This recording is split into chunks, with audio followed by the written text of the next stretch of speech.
हरे कृष्णा। कैसे हैं आप सब। आज का विषय रहने वाला है कि क्या धरती पर भूत प्रेत होते हैं, अगर होते हैं तो इनको किस संज्ञा या किस श्रेणी में इनको रखा जाता है, कौन होते हैं भूत प्रेत और इनसे बचने के उपाय क्या हैं। इन सभी विषय पर हम बातचीत करेंगे। तो सबसे पहले तो ये जाने कि क्या भूत प्रेत होते हैं। तो हाँ, बिल्कुल होते हैं भूत प्रेत। क्यों नहीं होंगे। हमारे शास्त्रों में 84 लाख योनियां बताई हैं। उन 84 लाख योनियों में मनुष्य, जीव जंतु, पशु पक्षी, भूत प्रेत आदि आदि 84 लाख योनियों में ये भी शामिल हैं, जिसका हम जिक्र कर रहे हैं। आज का विषय ही इसी टॉपिक पे, इसी विषय के ऊपर हम बात करेंगे कि क्या भूत प्रेत बाधा जो होती है, भूत प्रेत वो होते हैं। बिल्कुल होते हैं, इसमें कोई संशय नहीं है। भूत प्रेत बनते कौन है। देखिए, गरुड़ पुराण के अनुसार मान लो किसी मनुष्य की आयु 70 वर्ष निर्धारित हुई है, या ये माने कि भगवान की दृष्टि में या शास्त्रों के हिसाब से, ज्योतिष के हिसाब से किसी मानव की आयु 70 वर्ष है और उसकी आकस्मिक निधन हो जाता है 40 वर्ष की उम्र में, तो कितने शेष बचे? 30 साल शेष बचे। ये गरुड़ पुराण की बातें हैं। जो 30 साल उसके शेष बच गए ना, उसको प्रेत योनि में वो ऊपर जाकर पूरे करने होते हैं।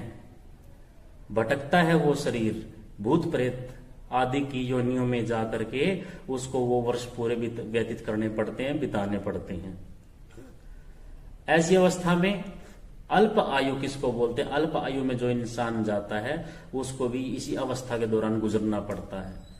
अल्प आयु जैसे कि दुर्घटना कौन सी होती है इसके अंदर, जो हाँ भूत प्रेत बाधा पिशाच आदि बनते हैं।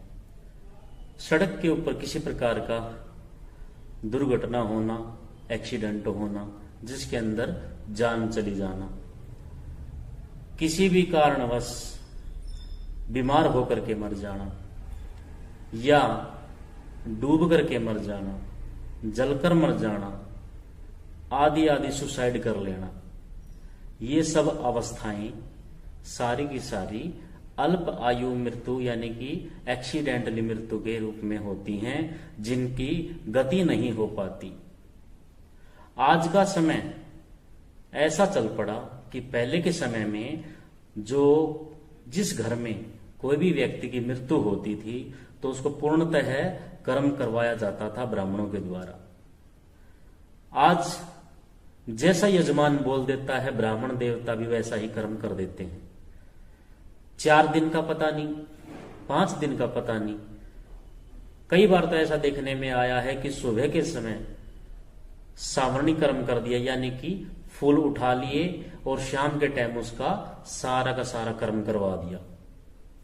छमाई तक भी उसकी चौथे 5वें दिन करवा दी। तो ऐसी अवस्था में जो व्यक्ति चला गया उसका मोक्ष नहीं हो पाता, उसकी मुक्ति नहीं हो पाती, उसको भटकना पड़ता है। कर्म जिसकी मृत्यु हो जाती है उस व्यक्ति को दोबारा इस संसार में नहीं आता, ये हमें सोचना चाहिए। जो व्यक्ति संसार को छोड़ करके चला गया है, हमें चाहिए कि उसका पूरा कर्म करवाना चाहिए, ताकि वो इंसान दोबारा तो लौटता नहीं कि भाई कुछ इच्छा करेगा हमारे से। हमारा कर्म है कि जितने दिन भी वो इस संसार में उसने व्यतीत किए हैं, अच्छे रहा या बुरा रहा, जैसे मर्जी वो रहा, लेकिन बाद में हमारा फर्ज बनता है कि उसका अच्छे से कर्म करवाएं, ताकि उस मनुष्य की सदगति हो सके और आगे जाकर के वो पुनर्जन्म जो है वो अच्छे से ले सके। पूर्ण कर्म जब आप करवाएंगे, सावरणी कर्म होता है, ब्राह्मण देवता 10 गात्र श्राद्ध कराते हैं, दसाई तक नहीं करवाते आज के समय में। दसाई ही जरूरी होती है। 10 गात्र दसाई जिसको बोलते हैं, 10 पिंडों के द्वारा ब्राह्मण देवता पूजन करवाते हैं। 10 पिंडों से ही पूरे शरीर का निर्माण होता है। आंख, नाक, कान, मुंह, पैर आदि आदि सब शरीर के अंग बनते हैं। उसके बाद प्रेत तत्व के अंदर जब वो इंसान मृत्यु के समय जाता है तो उसको प्रेत तत्व को दूर करने के लिए नारायण बलि कर्म होता है। नारायण बलि कर्म आप किसी भी तीर्थ पर, किसी भी धाम पर, किसी भी नदी के किनारे या किसी भी आप विष्णु भगवान का कोई मंदिर है, नारायण भगवान का, वहां भी आप करवा सकते हैं। तो उस मनुष्य की सदगति के लिए नारायण बलि कर्म जरूरी है। फिर ब्राह्मण देवता उसके घर की शुद्धि करते हैं, हवन करते हैं। उसके बाद ब्राह्मण भोजन होता है। घर की शुद्धि के बाद, ब्राह्मण भोजन के बाद आदि आदि कर्म जो होता है मृत्यु कर्म, वो हमें पूरा करवाना चाहिए। अगर ये सब नहीं हो पाता तो इसी का कारण है कि भूत प्रेत योनि के अंदर उस मानव को भटकना पड़ता है। किसी ने बोला कि भूत प्रेत पिशाच आदि नहीं होते। क्यों नहीं होते भाई? तुलसीदास जी ने भी लिखा हुआ है श्री हनुमान चालीसा में कि भूत पिशाच निकट नहीं आवे और महावीर जब नाम सुनावे। तो उन्होंने क्यों लिखा? जब होते हैं तभी तो लिखा है। भूत प्रेत पिशाच डाकनी साकनी सब होते हैं भैया। इनकी 4 श्रेणी है। अब श्रेणियों के नाम आए हैं तो 4 श्रेणी है। कौन सी? सबसे जो कम ताकतवर है वो होता है भूत। उससे थोड़ा पावरफुल होता है पिशाच प्रेत। उससे थोड़ा फालतू जो ताकतवर होता है वो है पिशाच। और जो सबसे खतरनाक होता है वो है ब्रह्म राक्षस। ये 4 श्रेणियां हमने गुरु पुराण आदि से सुनने में मिली हैं। अब 4 श्रेणियों में सबसे जो खतरनाक होता है वो ब्रह्म राक्षस। वो कौन बनते हैं?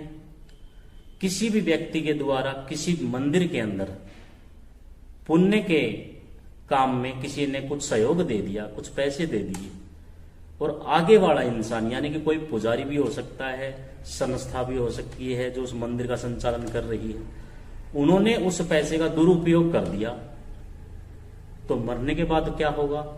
वो व्यक्ति जिन्होंने उस दान के पैसे का दुरुपयोग किया है वो ब्रह्म राक्षस की श्रेणी में गिनती होती है। क्योंकि आज के समय में हम देखें तो गरुड़ पुराण ही बताता है कि भूत प्रेत पिशाच तो कम ज्यादा होते हैं, आजकल ज्यादा मिलते हैं, लेकिन जो ब्रह्म राक्षस है वो बहुत कम मिलता है। वो क्यों? क्योंकि इसकी श्रेणियां कम हैं। लोग दान का पैसा बहुत दान में लगाते हैं, और दान में लगाते हैं तो बहुत कम ऐसे लोग हैं जो उसका दुरुपयोग करते हैं, तो इसी कारण उनकी संख्या भी कम है। तो इतनी ये जानकारी थी। आप सभी स्वस्थ रहें, अच्छे रहें। जय माता की।